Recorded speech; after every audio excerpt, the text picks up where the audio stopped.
But India was already doing this before it was mainstream. You were doing this kind of unique trade deals. Well, we recognized many years ago that we have to integrate with global markets. If we have to become a developed nation, living in isolation isn't going to do us any good. And COVID was another opportunity where everybody could reflect on how we can expand relations with trusted partners. And I remember earlier on we used to do trade deals with countries which were really competitors to India. 21, we sat down and looked at our trading arrangements, and we realized that it'll be good to integrate with developed countries, with advanced economies. That would help us in our own development priorities or imperatives, help us get technology, help us get investments, open our markets as well as open other markets to Indian products, also improve our efficiency, our operations. And therefore, around 21, we got into negotiations with 5 or 6 important countries around the world, with the UAE, Australia, the UK, EU. And this was a process which really had started 20 years ago, but around 2005-06, but could never reach end conclusion. 21, we started with a new open mind, with a new way of thinking. We quickly wrapped up deals with the UAE, with Australia, with the 4-nation EFTA bloc, Switzerland, Norway, Liechtenstein, and Iceland, with UK in July this year. We're in active dialogue with the EU.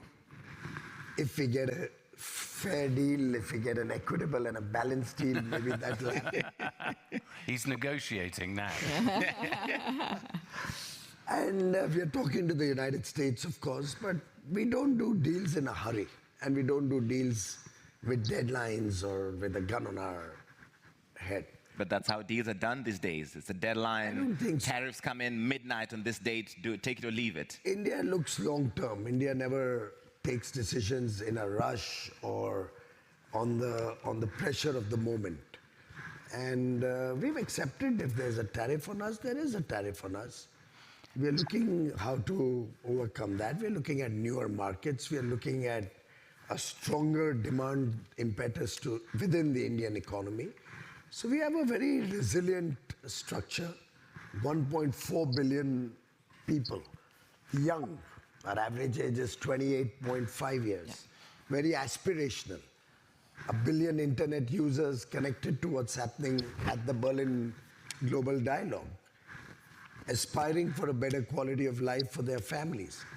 So they are not in a situation where they want to do suboptimal deals. We'd like to really look at the long term.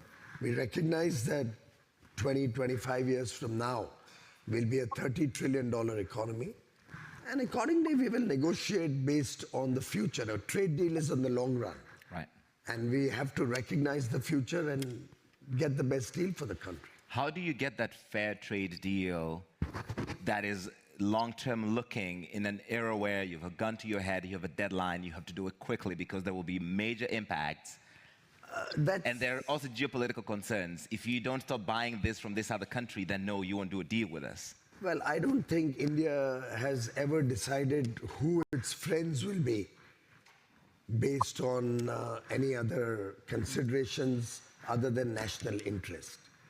And I think if so plainly you want to be told that you can't be friends with Russia. Somebody tells me tomorrow I can't be friends with the European Union, I won't accept that. Or somebody tells me tomorrow I can't work with Kenya, it's not acceptable to me. So I think we are all in it together.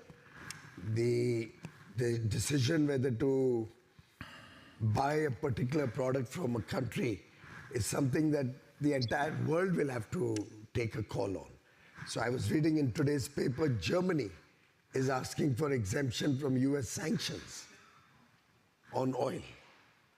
Now these are UK already has sorted and probably got an exemption for procuring oil No. from the US. This is about the Rosneft deal, sanctions, right. I think, and we've sorted out the issues with Germany. We managed to do that very quickly, and I think the Americans will do something very similar.